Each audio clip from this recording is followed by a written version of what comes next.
Chez Ubisoft, le groupe français qui fait partie des poids lourds mondiaux du jeu vidéo. Le PDG a écrit aux 18 000 salariés pour promettre des changements structurels après plusieurs témoignages et accusations de harcèlement, voire d'agression sexuelle envers des femmes dans un milieu très masculin. Les victimes dénoncent non seulement des agissements inappropriés, mais aussi le silence de la hiérarchie. Ulysse Caillou, Maxime Sounignac et Guillaume Delalande. Des lapins crétins à Assassin's Creed, Ubisoft, 18 000 salariés dans le monde, c'est le numéro 3 du jeu vidéo. Mais depuis quelques jours, les témoignages affluent. J'ai eu droit à des remarques à la con comme « est-ce que tu aimes toucher la viande ?» C'est comme le sexe. Blagues potaches, dérapages en soirée, certaines femmes parlent de harcèlement et d'agression sexuelle. Pour Libération, Erwan Cario a recueilli plusieurs dizaines de témoignages directs.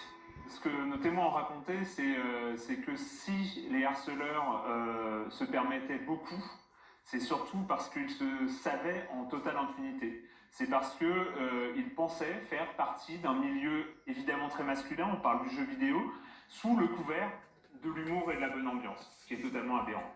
Le PDG d'Ubisoft a vivement réagi dans une lettre aux employés. J'ai décidé de revoir la composition de notre département éditorial, de transformer nos processus RH et de responsabiliser davantage tous nos managers sur ces sujets. Ce que nous voulons mettre en œuvre est un changement structurel au sein d'Ubisoft, en totale adéquation avec nos valeurs qui ne tolèrent aucun comportement toxique. Plateforme d'alerte anonyme, enquête interne, Ubisoft promet du changement. À Toronto, un employé a été licencié et un des vice-présidents mis en cause a démissionné. À Paris, un autre vice-président aurait été mis à pied. L'avocat de ce dernier a réagi.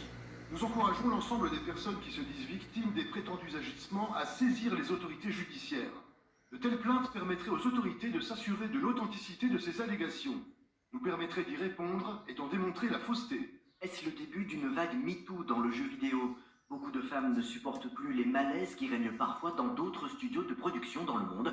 Une ambiance alimentée par la représentation des femmes dans le jeu vidéo lui-même. J'ai utilisé dans mes travaux le terme de la citadelle. C'est une citadelle d'hommes. Et dès qu'il y a des femmes qui viennent un peu remettre en question la domination masculine ou l'expertise au masculin, elles sont pointées du doigt. Les joueuses de jeux vidéo, c'est un peu pareil, les mêmes mécanismes.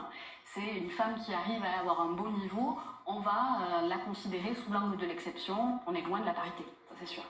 De fait, dans le monde, les femmes représentent moins de 20% des effectifs de production, à peine 14% en France. L'association Women in Games lutte pour plus de diversité. Elle a aussi mis en ligne une plateforme d'écoute et édite un guide à destination des victimes de harcèlement.